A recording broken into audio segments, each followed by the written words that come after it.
deretan jenderal polisi yang tersandung kasus pidana serta nasib karirnya.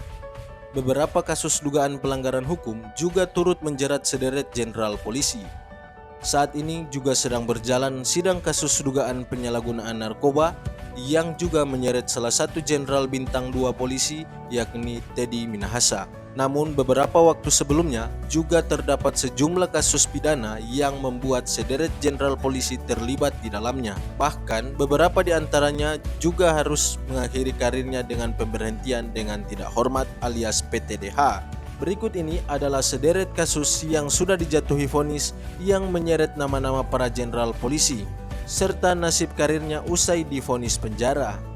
Pertama, kasus pembobolan BNI tahun 2006. Di tahun 2006 lalu, nama mantan Kabareskrim Polri, Komjen Pol Purnawirawan Suitno Landung, dan mantan Direktur 2 Ekonomi Khusus Bareskrim Polri, Brigjen Pol Purnawirawan Samuel Ismoko menjadi perhatian publik. Keduanya diketahui menerima suap dalam penanganan kasus pembobolan Bank BNI yang dilakukan Maria Pauline Lumowa dan Adrian Waworuntu.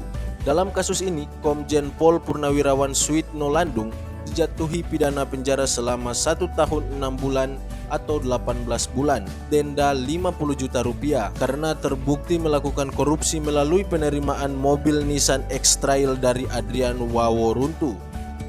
Sedangkan untuk Brigjen Pol Purnawirawan Samuel Ismoko dalam sidang di Pengadilan Negeri Jakarta Selatan pada 26 September 2006, Ismoko dinyatakan bersalah melakukan tindak pidana korupsi oleh majelis hakim.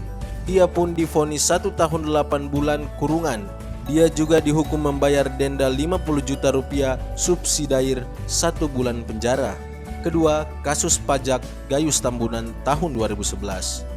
Tahun 2011, 2 nama jenderal polisi kembali menjadi perhatian publik karena terlibat dalam maklar kasus mafia pajak Gayus Tambunan. Mereka adalah Irjen Pol Raja Erisman dan Brigjen Pol Edmond Ilyas. Keduanya merupakan mantan Direktur 2 Ekonomi Khusus Bareskrim yang menangani kasus mantan pegawai pajak Gayus Tambunan. Nama Irjen Raja Erisman sebelumnya sempat menjadi sorotan ketika menjabat sebagai Direktur 2 Pideksus Bareskrim Polri menggantikan Brigjen Edmond Ilyas. Erisman menandatangani surat pembatalan pemblokiran rekening milik Gayus Tambunan. Ia mengakui mengeluarkan surat permintaan pembukaan blokir rekening Gayus ke Bank Panin dan Bank BCA. Alhasil uang Gayus sebesar 28 miliar rupiah di rekening itu menyebar ke rekening lain. Tindakan Erisman ini lantas direspon oleh jajaran Divisi Profesi dan Pengamanan Polri atau Divpropam. Sejumlah penyidik Bareskrim termasuk Erisman pun diperiksa. Tetapi berdasarkan sidang kode etik, Erisman lolos dari sanksi kode etik alias tidak ditemukannya unsur pidana. Dewan Kebijakan Jabatan dan Kepangkatan Tinggi hanya mencopot Erisman dari jabatannya. Ia dikeluarkan dari fungsi reserse dan kriminal karena dianggap tidak cakap. Usai kasus itu mencuat, Raja Erisman tak terdengar kabarnya. Namun pada 5 Oktober 2016 lalu, Raja Erisman tiba-tiba mendapat promosi jabatan sebagai Kepala Divisi Hukum Polri. Sebagaimana yang tertuang dalam surat telegram Kapolri nomor ST-2434-X-2016, Erisman menggantikan posisi Irjen Setio Wasisto. Sedangkan untuk mantan Direktur Direktorat Ekonomi Khusus Polri, Brigjen Pol Edmond Ilyas terbukti melakukan perbuatan tercela karena tidak melakukan pengawasan terhadap anak buahnya dalam kasus Gayus HP Tambunan, di mana menurut Kepala Bagian Penerangan Umum Polri, Kombes Pol Boy Rafli Amar, dia terbukti melakukan tindakan tercela dalam sidang kode etik dan disiplin Polri. Edmond terbukti tidak melakukan kontrol terhadap penyidikan yang dilakukan oleh anak buahnya terkait pengusutan kasus pencucian uang, korupsi, dan penggelapan diduga dilakukan Gayus.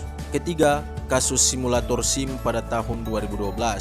Saat itu, publik kembali dihebohkan dengan pemberitaan kasus korupsi pengadaan simulator SIM senilai 198 miliar rupiah, di mana 2 nama jenderal polisi yakni mantan Kakor Lantas Polri, Irjen Pol Joko Susilo dan mantan Wakil Kakor Lantas Brigjen Pol Didik Purnomo harus bertanggung jawab terkait kasus ini.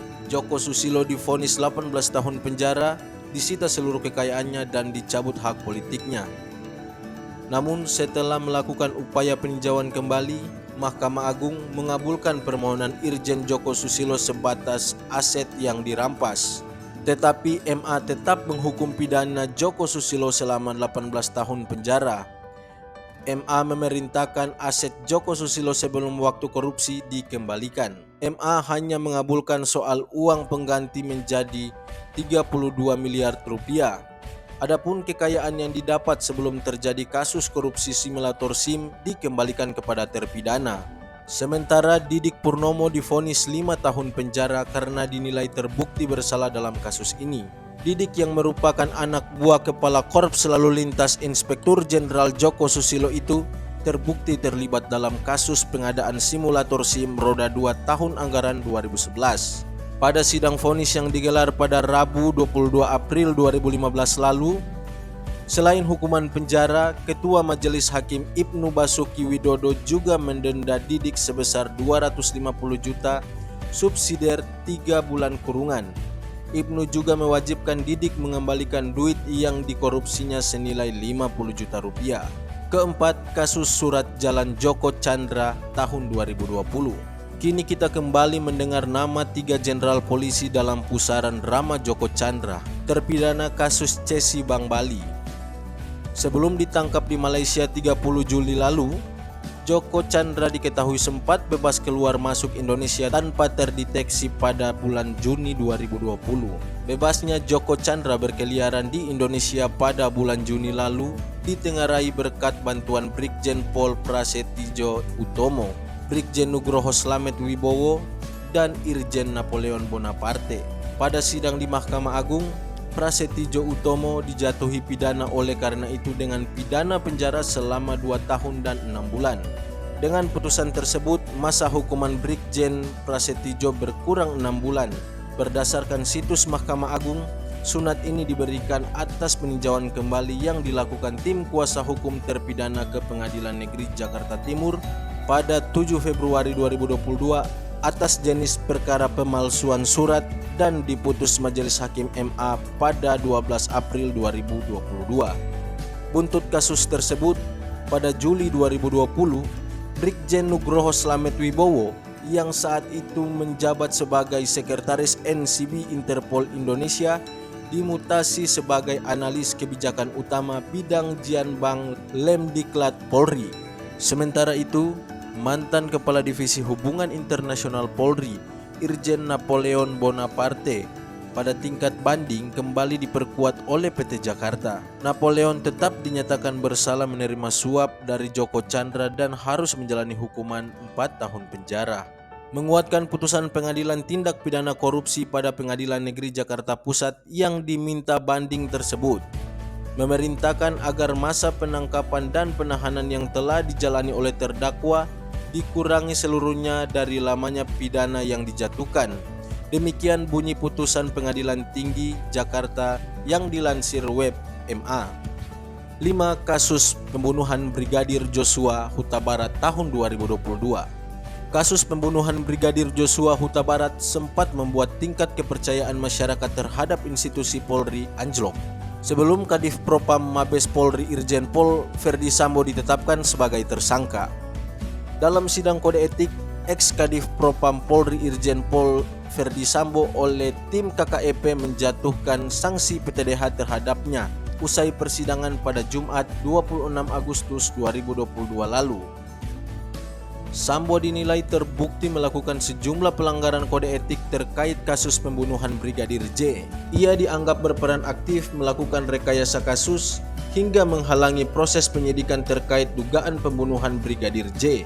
Sambo kemudian mengajukan banding atas sanksi PTDH itu. Sedangkan pada hasil vonis sidang kasus pembunuhan terhadap Brigadir Joshua Huta Barat di Pengadilan Negeri Jakarta Selatan, mantan Kadif Propam Verdi Sambo divonis hukuman mati. Salah satu jenderal yang juga ikut terjerat dalam kasus tersebut adalah mantan Karopaminal Div Propam Polri Brigjen Hendra Kurniawan. Brigjen Hendra mendapat sanksi pemberhentian tidak dengan hormat atau PTDH dari anggota Polri. Hendra Kurniawan terbukti melakukan perbuatan tercela dalam kasus perintangan penyidikan kasus pembunuhan Brigadir Yosua Huta Barat. Hendra juga dikenai sanksi penempatan khusus selama 29 hari. Keputusan dari sidang komisi sidang kode etik Brigjen Hendra Kurniawan di PTDH alias diberhentikan tidak dengan hormat. Video ini dibuat dengan mengambil sumber dari kompas.com, Detik News, Liputan 6, Antara News, Republika, dan Tempo. Mudah-mudahan di bawah kepemimpinan Kapolri Jenderal Listio Sigit Prabowo, tingkat kepercayaan masyarakat terhadap institusi Polri akan semakin baik dan semakin bersih. Bravo Polri!